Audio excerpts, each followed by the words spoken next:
Oke guys, kita sekarang masuk ke episode 18. Bagi yang baru mampir bisa maraton dulu dari episode pertama biar paham ceritanya. Langsung saja enjoy the story.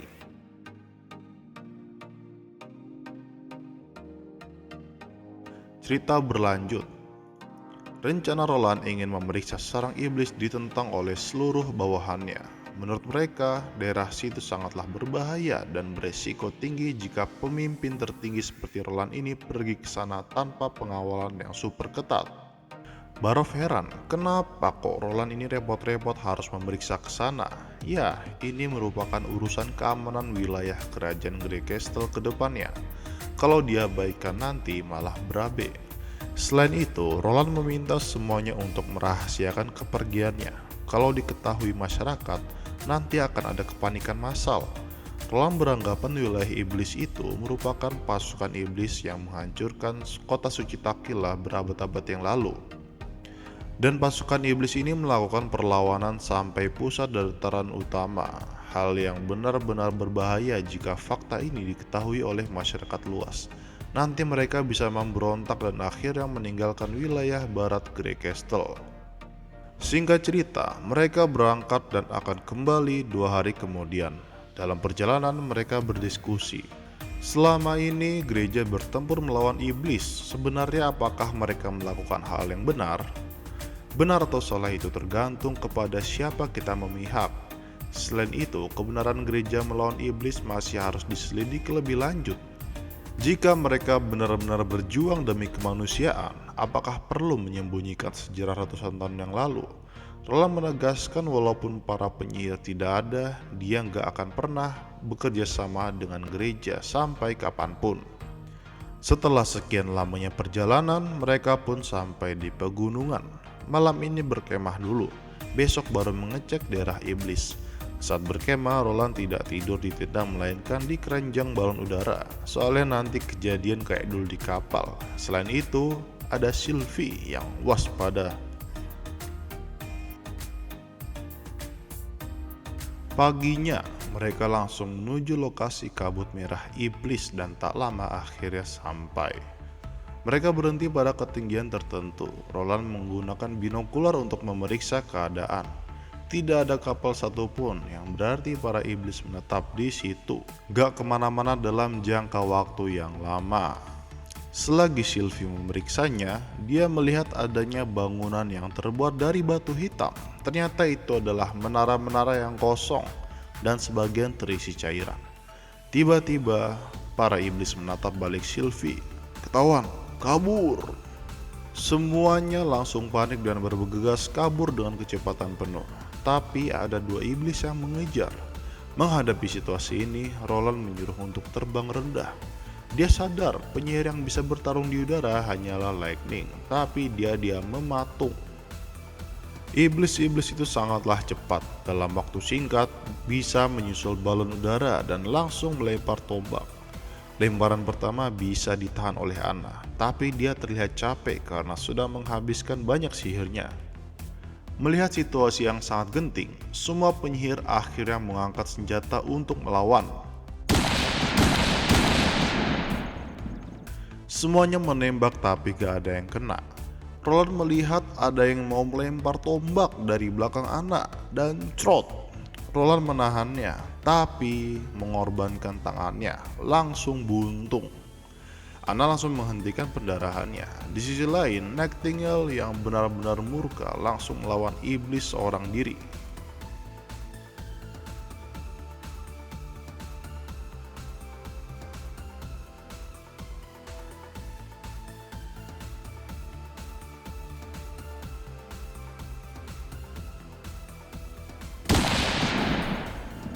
Salah satu iblis kalah, tapi Nightingale jatuh ke bawah. Dia merasa kalau ini merupakan akhir hayat hidupnya, tapi keajaiban terjadi. Tiba-tiba Maggie mengalami evolusi.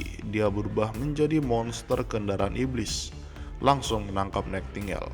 Walaupun begitu, masih ada satu iblis lagi. Nightingale bersama Maggie melawannya.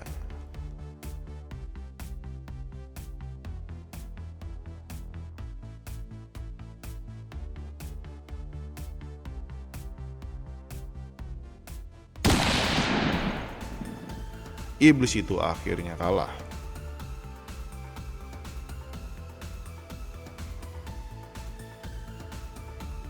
Selesai pertarungan, kondisi Roland sangatlah kritis. Saat ini gak ada Nana yang bisa menyembuhkannya.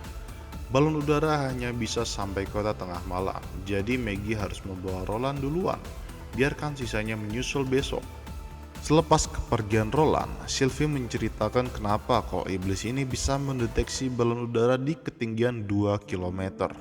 Ternyata ada iblis induk yang entah bentuknya kayak apa, dan di sekujur tubuhnya terdapat mata yang tidak terhitung jumlahnya. Ini kayak Danze kayaknya. Saat Sylvie meliriknya, iblis itu melirik balik dan langsung mengeluarkan banyak iblis lainnya dan langsung mengejar. Iblis ini sangatlah berbeda dengan iblis yang biasanya mereka hadapi saat bulan iblis. Jika yang ini tertembak, darah yang keluar berwarna biru. Maggie juga dipastikan sudah berevolusi kekuatannya. Di perjalanan, Maggie dan Lightning bergerak dengan kecepatan penuh. Lightning menyesal atas ketidakmampuannya untuk melindungi anggota penjelajahan kali ini. Jika dia lebih sigap dan berani, maka Roland tidak akan terluka sampai seperti ini. Tak lama, Border Town terlihat dan mereka langsung mendarat di istana. Semua orang langsung bergerak cepat mengobati Roland. Setelah siuman, Roland menyimpulkan fakta yang didapat setelah menjelajah di hari sebelumnya. Walaupun itu tindakan yang gak ceroboh, namun dia berhasil mendapatkan fakta kalau iblis ini bukanlah utusan dari neraka. Mereka punya sistem organisasi dan termasuk kelompok dengan peradaban maju seperti manusia. Lalu mereka juga mempunyai sihir seperti penyihir, tapi cara mereka mengeluarkan sihirnya sangatlah berbeda dari manusia. Sangat disayangkan jasad mereka jatuh ke laut, jadi gak bisa dianalisa lebih lanjut. Menara hitam di sana penuh dengan cairan. Mungkin kabut merah merupakan hasil penguapan dari cairan tersebut. Para iblis gak bisa bergerak lebih jauh dikarenakan ruang lingkup kabut merah yang terbatas. Jadi, mereka belum sampai mengancam kota.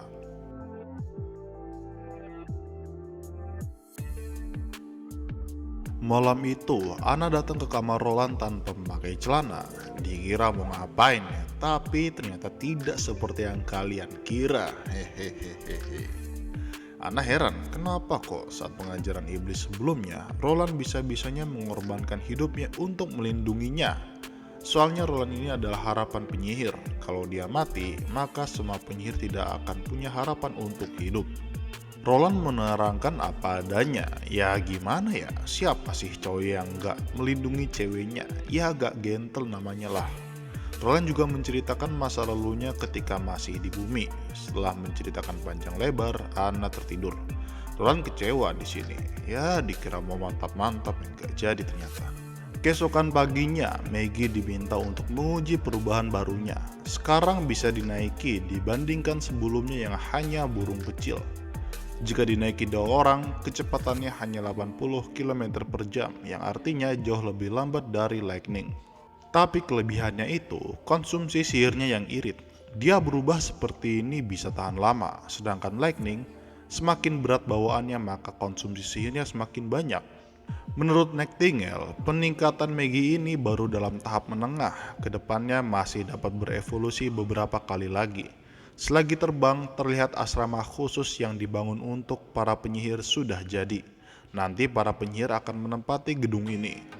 Terlihat Evelyn yang lagi galau. Dia heran, kenapa kok Roland menyiapkan kamar untuknya. Padahal semenjak datang dia hanya disuruh mencicipi wine berulang kali. Dia merasa dirinya gak berguna dibandingkan teman-temannya yang dari Sleeping Island. Kendall menyarankan agar menanyakannya langsung ke Roland, tujuan Evelyn di sini apa sih sebenarnya. Di kantor, Roland sedang berdiskusi dengan Barov. Barov heran kenapa Roland menugaskan wanita untuk mengolah pati. Awalnya karena wanita itu lebih teliti dan hati-hati, tapi tujuan sebenarnya untuk mengubah persepsi orang-orang akan tenaga kerja wanita. Intinya ya setiap pekerjaan yang ada gajinya, mau cowok atau cewek pasti mau dong. Emansipasi wanita atau semacamnya lah. Nightingale heran sebenarnya mau dibikin apa dari pati. Nantinya pati itu akan diolah menjadi gluten, enak untuk makanan. Tapi tujuan yang sebenarnya itu untuk membuat nitrogliserin yang bertujuan untuk meledakkan istananya Timothy. Nightingale bayangin untuk makanan, Roland bayangin untuk bom. Tak lama Evelyn datang. Dia menanyakan tujuan sebenarnya Roland memilihnya. Langsung dijelaskan alasannya. Roland ini mau membuat pabrik alkohol, bukan pabrik wine. Dan Evelyn sebagai penanggung jawab utamanya.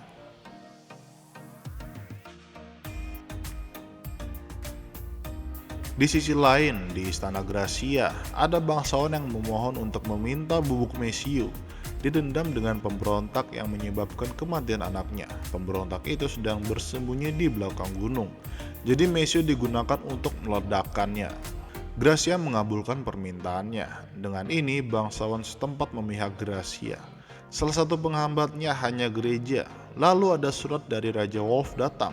Isinya adalah penyerangan gereja ke kerajaan Wolford. Dia ingin meminta bantuan Gracia untuk mempertahankan kerajaan Wolford. Mau nggak mau, Gracia menurutinya. Nanti kalau kerajaan Wolford hancur, Gracia selanjutnya. Lalu Gracia memerintahkan seluruh pasukannya untuk berperang.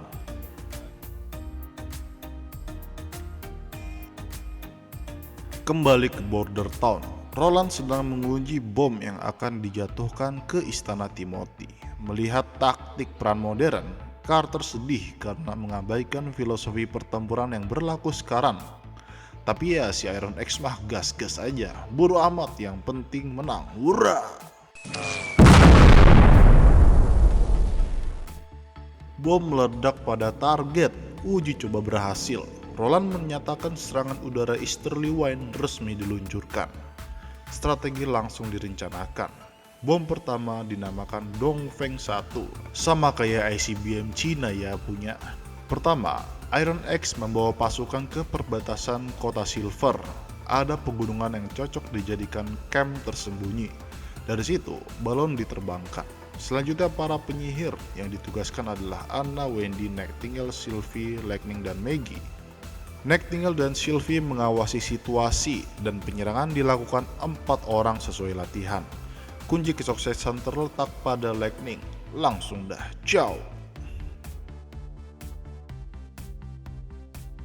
Di sisi lain, Mei yang lagi OTW dari Longsong Stronghold ke Border Town menggunakan kapal. Dia berpapasan dengan kapalnya tim penyerang ke King City. Setelah menjalani pertunjukan terakhir di Longsong Stronghold, akhirnya Mei bisa santuy ke Border Town untuk menikmati hidup. Dalam perjalanan, Mei, Irene, dan junior-junior di kelas drama. Biasalah cewek kerjanya gosip terus. Singkat cerita, akhirnya mereka sampai di Border Town. Di sana Irene langsung disambut sama suaminya. Mei iri kan, baru aja sampai udah ada aja orang bucin di depan umum. Jadi si Mei ini sendirian ke rumahnya. Pas baru sampai di sana, tiba-tiba Carter datang. Dia menyesal gak bisa menjemput Mei di dermaga. Ya mau gimana ya, namanya juga sibuk. Saat itu Carter langsung melamar Mei. Besoknya Carter riang gembira di kantor Roland. Wah, musim nikah nih, pikir Roland gitu. Sekarang, berkat bantuan penyihir dari Sleeping Island, pembangunan Border Town sudah sangat pesat. Jembatan baja di Sungai Redwater juga sudah selesai dibangun. Tiba-tiba Kyle datang. Dia melaporkan sudah menyelesaikan sistem produksi asam skala besar yang dipesan Roland di episode sebelumnya. Langsung deh, waktunya inspeksi. Pas sampai di lokasi, terlihat tabung-tabung produksi asam skala besar yang sepertinya terlalu berat jika saya jelaskan di sini. Setelah panjang lebar penjelasan dari Kyle dan muridnya, Kyle menagih janji Roland untuk memberikan buku kimia menengah. Di kantor, Roland bersama Skrull sedang belajar. Roland iri dan kemampuan Skrull karena bisa mengingat tanpa bisa lupa. Kalau Roland bisa, pas ujian dulu dia nggak bakal kesulitan. Tapi menurut Skrull tidak selamanya indah, karena ingatan buruk juga akan terus membekas di pikiran dan tidak bisa hilang. Sementara itu, di kebunnya Leaf, dia menceritakan perkembangan kekuatannya saat ini bagaimana. Menurutnya, dirinya sekarang sudah berhasil menemukan tujuan hidupnya. Tumbuhan merupakan bagian dari ekosistem yang tidak pernah lepas sampai kapanpun, dan dia juga sudah mulai memahami tentang sel tumbuhan.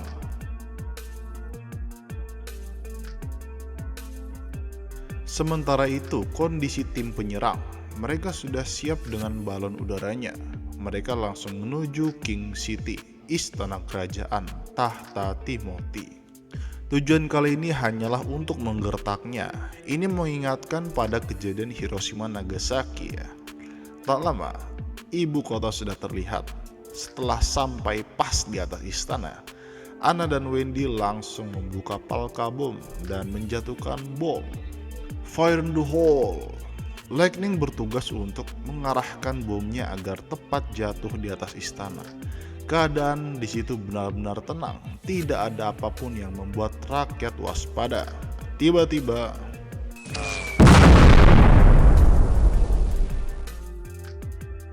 di dalam istana, seluruh petinggi kaget, dikira ini adalah gempa bumi, tapi Timothy menduga kalau itu adalah bubuk mesiu dalam jumlah besar.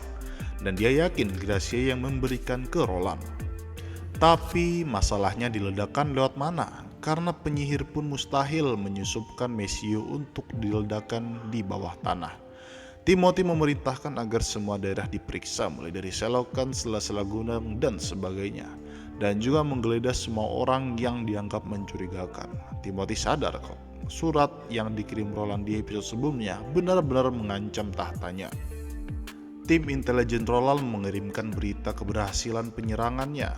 Dia lega melihat Timothy yang tidak jadi mengirimkan milisilinya untuk menyerang Border Town. Setelah pengeboman, seluruh penduduk sekitar langsung ramai membicarakan tentang ledakan pagi itu.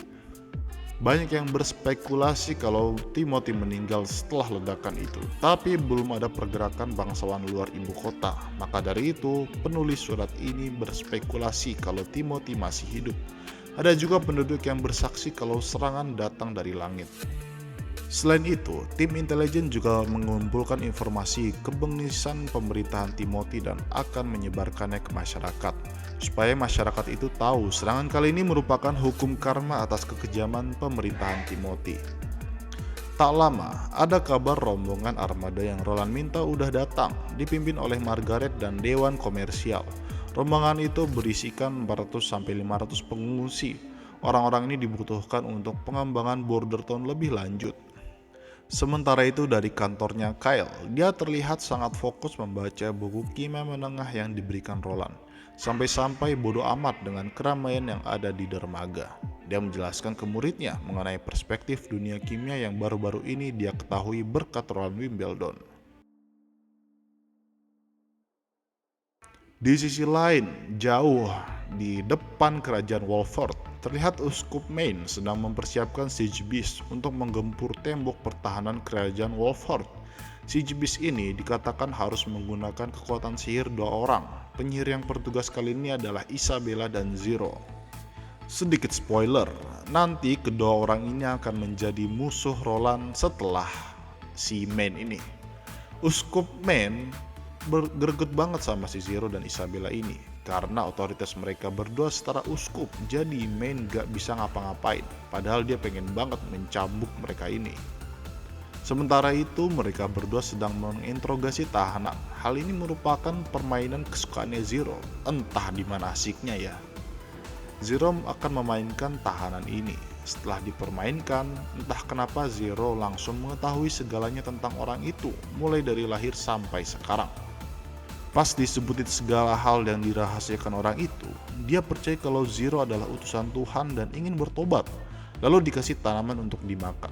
Tapi pas dimakan malah mati tuh. Ya mungkin ini yang dimaksud kesenangannya. Lalu mereka bersiap untuk menyerang. Tujuan mereka adalah membunuh Raja Wolf dan Ratu Clearwater yang tidak lain adalah Gracia Wimbledon.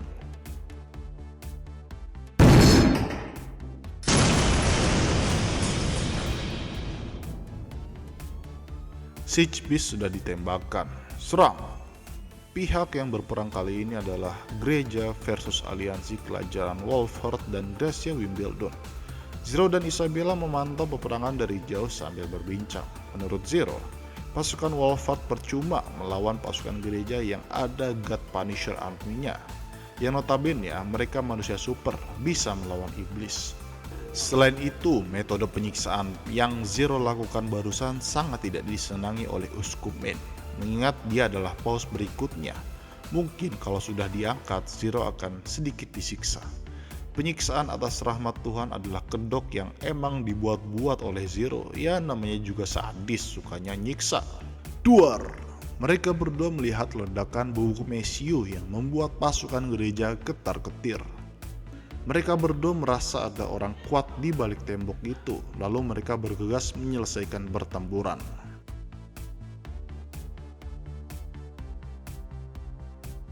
Terlihat Gracia dan pasukannya baru turun dari kapal dan siap berperang.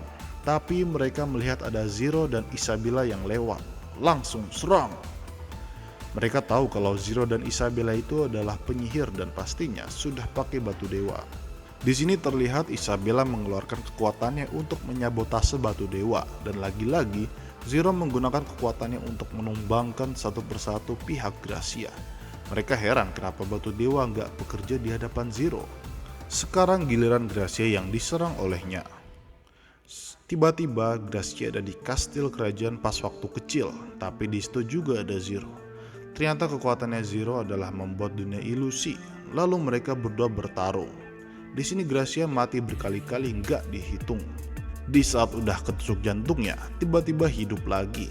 Kedua adu pedang, lagi-lagi Gracia kalah tertusuk. Yang ketiga Gracia menggunakan minyak dan berhasil membakar Zero. Tapi semua itu sia-sia. Lalu Zero menjelaskan apa yang sebenarnya terjadi di dunia ilusi ini. Jarak kekuatan antara Gracia dan Zero sangatlah jauh. Gracia baru kali ini mengalami dunia ilusi, sedangkan Zero sudah 200 tahun menggunakan dunia ilusi dan selalu menang. Secanggih apapun senjata Gracia gunakan, tetap saja sangat menguras tenaga. Dan gak pakai lama, Zero mengeluarkan Siege Tower dan cerot. Gracia terbelah oleh panah besar, akhirnya meninggal.